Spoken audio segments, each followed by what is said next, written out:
From England, Mike Joseph. Mike Joseph.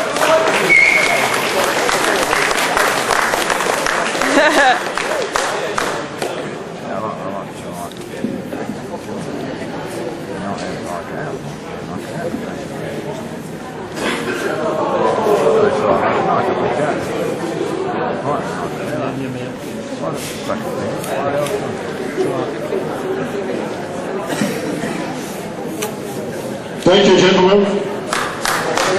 We move on up to the 90 kg division, la catégorie 90 kg, 90 kg. Have you got any interesting stories you can tell us? Anything that springs to mind to do with your powerlifting career? For a couple of moments? None that are suitable in front of children, but well, I can tell you actually there might be a few people that might maybe witness my first competition down here at Staines. First of all, you'll remember that at that time I was a mere novice, and we had a competition. There was a guy who came down here. His name was Gary Peck or something. I think he was, yes. And he was a bit of a trophy hunter. So he wasn't really a member of Staines gym, but he joined the week before to be eligible for a trophy. And this guy had done some Olympic lifting, some clean and jerk Olympic lifting. And he put in a good performance, big squat, left me behind on the squat. We got to the bench press, which is my forte for those of you that don't know. And I was sort of comfortably ahead on the bench press. So we got to the last event, the deadlift. And you know, I was an okay deadlifter, but not great. I think at that time my best deadlift was probably about 180 kilos. So I got the calculator out, as you do, and worked out after Gary had gone what score I needed to win. And I was a bit shocked when I realised I needed about 220 kilos or something to win. So I remember Gary, this Gary Longworth, whoever he is. So I came out and I said to the guys, right, load the bar up with 220 kilos. And the guys went, you sure? You just struggled with 180. Don't you want 185? No, trust me, I need 220 kilos. You sure? This went on for about 2 minutes. I'm trying to psych myself up, and the guys are trying to talk me out of it. So eventually I put the weight on the bar, or they put the weight on the bar, and I came out really, really psyched up. Forgot about everybody else here, and came up to the bar, really got some power, lifted it off the floor, got it to about here, and then I thought, oh Christ, that's heavy. So I'm standing here, and you remember this, Dan? Yeah, You've got the video probably. Yeah, my whole body's shaking, and I'm thinking, don't put it down, don't put it down. And Gary and Jason are going, put it down, you stupid bugger. It's not going down, it's not going down. And eventually, millimetre by millimetre, I gradually edged it up until I got to about here. And then that last bit of power, I remember lifting it up, and at that moment, Gary Peck walked out. He was the only one that wasn't pleased, but a really good atmosphere that day. Everyone really clapping and cheering for me, and that set me on the road to taking out and doing it professionally. Yes. So that was my first sort of amateur experience. Professional experience, travelled all over the world, had some good experiences and some bad ones, some good judges and some bad judges. For those of you that don't know, when you do it on the international stage, the judging is quite strict. So my first competition, Stan taught me into doing it, a friend of his, Brian Mitchell, wasn't it? That's right, yeah. He was a lifter. Yeah. So he didn't really prepare me, so I kind of lifted down here. First of all, Stan never had the Olympic bars at that stage. No. So I was used to using the banana bar, the one that bends and all the weights fall at the end. So, do you remember that one, Stan? 7 plates on I'll still use it. Still use it. So I go to Derby for the North West Open, my first competition. First thing I do is put on, you know, when you have your weigh-in in the morning, you have to tell them what weight you want to start with. And that's it, from that moment on you're not allowed to go backwards. So if you go out there and it's too heavy, you can't say, well actually I'll do a bit lighter. That's it, you're stuffed. So I thought, yeah, I've lifted loads of weight in the gym. I'll just go about 10k less than I've lifted and I'll be fine. I got out there and the equipment was completely different. The Olympic bar and the center balance is different. So I get on the bar, on the bench, and I'm nearly falling off. I'm going like this. And everyone watching must be thinking, what on earth is this guy doing? So I managed to compose myself, do my first lift, get off more please, my first lift in a proper competition. 3 red lights. 3 red lights, what's that for? You moved your toes. I promise you moved your toes. Your body has to stay completely still. From the moment the bar leaves your bent, they leaves your chest, that's it, you can't move anything. So fortunately after that, the second and third lift went fine and I broke the British record and that set me off on the path that I went on.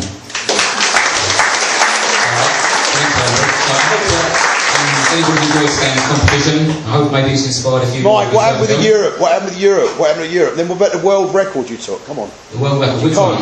Which one? Come on. More, come on. Well, I've done a few crazy things in my time actually. I've got a couple of world records. I'm actually in the Guinness Book of Records with a few of the guys from Stan's Gym. We've done a 24-hour bench press for charity. I know, crazy, 24 hours bench press, what was wrong with me? So that was a good event in itself. That was a 9-man team event, 3 benches going at the same time. And you can put as much or as little weight on the bar as you want, and what they do is every repetition you do, they add the weight together, and it's the most amount of weight you do in 24 hours. Simple, eh? So, well, when you look at the existing record was 10,500 tonnes, 10,500 tonnes, then you realise what you're up against. So we came down here and we were training 4 or 5 hour stints on the bench press and thought we'd done everything perfect. We get to, Berkhamsted or Aylesbury or somewhere, and we realised that actually what happens is, you don't just stand on the bench for many hours, you actually, because there's 9 of you and there's 3 per bench, it works out we have to do 10 reps per person per minute with 50k. So, of course, getting on and off the bench we hadn't planned for. And I tell you, if you think your back hurts after squatting, you try getting on and off the bench every minute for 24 hours. So we ended up though doing 11,000 tonnes. So we beat it by, quite a significant margin. But I wouldn't recommend it to anybody. I've got to say, I've done it once, glad I've done it, but wouldn't do it again. So that was a good, it was great for Stan's Gym. I mean, it was probably 4 people from Stan's Gym were involved. Fabulous, yeah, it was. Steve, Spencer, and myself, and the rest of the guys from the British powerlifting team. So that's a nice thing to have. It's still in the Guinness Book of Records, been in there for about 10 years. On the individual records, I've got a couple of bench press world records. 82 kilos was my body weight, and my best ever bench press is 200 kilos. And the competition bench press is very, very strict. You have to come down, stop on your chest, and then lock it out. So there's not really any great stories. You okay? As long as you're alright. Nothing broken? No records? Couldn't carry all his trophies. So, no great story with the records really. I mean, they were pretty straightforward. They've had some good competitions. There's 2 different categories you can do. There's raw lifting, which is what I've always done and been a good advocate of. And then there's assisted lifting. Assisted lifting started off, you could have things like knee wraps and straps, which is fine, that's not a problem. And then they brought in this ridiculous thing called the bench press shirt. Has anyone ever seen a bench press shirt here? You've seen what they're like, yeah? I've seen one. It's like, imagine wearing a wetsuit that's 6 sizes too small. And it's so rigid you can't move in it. But I kid you not, that's what it is. If you Google it, have a look at the bench press shirt. Okay, you put it on and you're stuck, you look like a zombie, you're stuck like that. It takes 3 or 4 people to put it on for you. And you have to slide it on with carrier bags and chalk and all sorts. And it's supposed to be a safety device, but really it's an ego device. It's for people that want to lift more than the body can lift. So me being me, I've had many years fortunately of being at the top and nobody ever beating me. So I decided after about 5 years I need a bit more competition. I want to be the undisputed champion. So I looked at the rule book and I thought, hang on a minute, I don't have to wear a bench shirt. If I compete in the assisted section, but I disadvantage myself, sod it, why not do that? So I entered the assisted section and I beat all the guys with the zombie shirts on. But the funniest story with that was I went to France to a place called Rouen, and for some reason the guys in the French team, they obviously hadn't heard about me, didn't know about me or whatever, and I was the only one sitting in the warm-up room without a bench press shirt on. And I saw these guys all nudging each other, looking at me and laughing because I'm there in a t-shirt. They're all in these, £200 really expensive bench shirts, and I'm sitting there in a t-shirt. So these guys go out, I think the heaviest one was the French guy went out with an opening lift of 140 kilos, and he's got his shirt on and that was it. He was really pleased with himself and all patting him on the back. So then little old me, I go out with him, my t-shirt, and it's, okay, Mike Joseph's bar loaded, 180 kilos. I see these guys all looking at each other, thinking, has he worked it out wrong? Does he think it's in pounds? So 180 kilos, I went out there, easiest lift ever, I was really fired up for it, so got the bar down on my chest, drove it straight off, and these guys, their jaws all hit the floor, and they've gone from nudging each other to coming up and patting me on the back. So that was a good experience as well. Fantastic, fantastic. Hopefully you found that entertaining, as I did at the time, and maybe a few of you guys one day will get up on the stage. Yeah. Have you got any advice? Anything, if you said advice? Don't do it. Advice for competing? Well, yeah, if anyone in here is interested in competing, going further afield. Yeah, I think there's a number of different powerlifting organisations. There's 2 main ones. being a member of Stan's Gym and being an avid fan of drug-free lifting, I would say there's only one organisation to join. That's the BDFPA, which is the British Drug-Free Powerlifting Association. You can join online. You have to do a regional qualifier. It's a good experience, even if you don't go any further, as many don't. It's a good experience just to go there and do a proper lift under proper circumstances. But what you'll find is that your lifting will increase. Just by going there and doing it properly, you'll learn a lot from it. Your lifting will increase. And you might surprise yourself. I mean, when I first started and Stan's friend said to me, "That's good lifting, mate." He said, you know, lifting like that, he said, "You could probably be a British champion, maybe even a world champion." And I thought, no, the world's a big place, world champion. But as I said earlier, you know, first competition I went there and broke the British record, and in my first year, world champion. Unfortunately, I had 13 years at the top before injury got hold of me, and I'd never been beaten. So I'm waiting for one of you guys to come along and take the title now, then. Can I tell you a secret? You know that that first show that we had here, the first powerlifting competition, that very first show when you won the bench press competition. Remember? Yeah. You won the overall, didn't you? That's right. Yeah. That's right. And what year was that? 1934, I think. Well, you know, we don't have competitions every year, but what inspired me to the lead up of that competition was I came in here one day and saw the weights that you were lifting, and I thought to myself, we've just got to have another competition. We've got to put you against the strongest guys in the club and see where you come. And that, so it was at one time, I remember I seen you on the bench, and I just went out and I spoke to a few people. I said, we're going to have another competition. Let's see where Mike will be. And look where you are now. It was fantastic. I mean, it just showed really, though, that anyone could do it. Anyone could be a world champion. Absolutely. Or something. Just, you know, finding what you're good at. Well done, Mike. Okay, thanks everyone.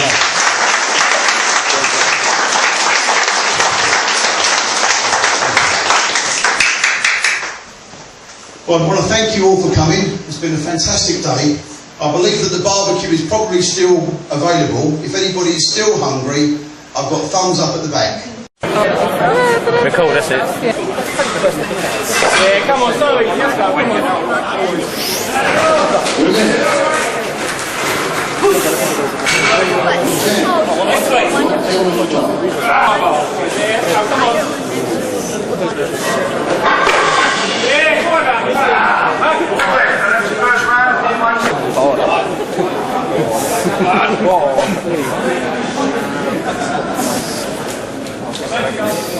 Yeah, you're all over it. Come on, let's go. Thank you, Ricky. When you're ready.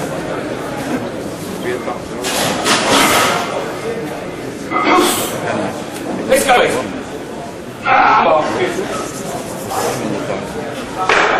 Yeah, let's go.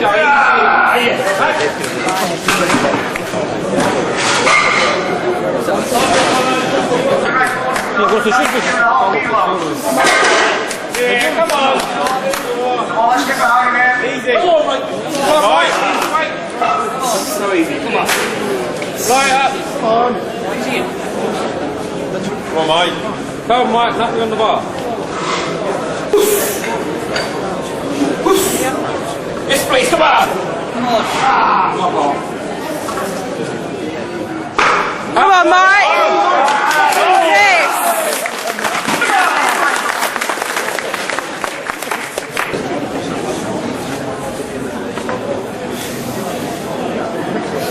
Oh, yes. Come on, Mike. Come on. Line it up. Come on. 98 kilos. Come on, easy weight. Come on, Mike.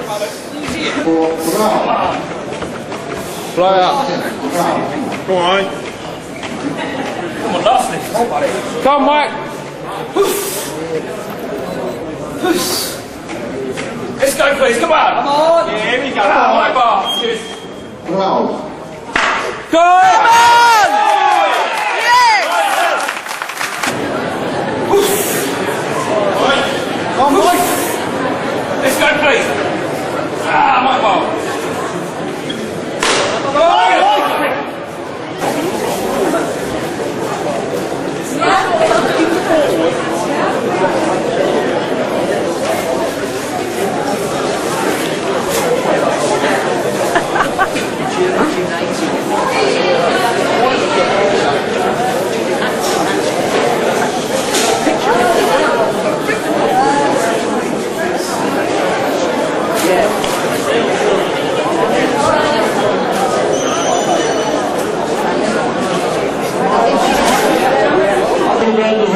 Women's Seniors Division with a new world record.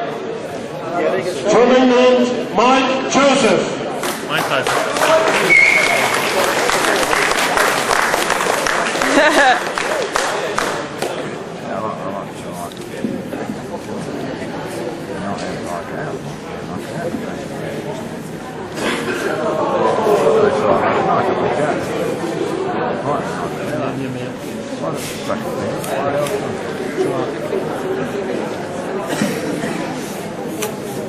Thank you, gentlemen. We move on up to the 90 kg division, la catégorie 90 kg, 90 kg.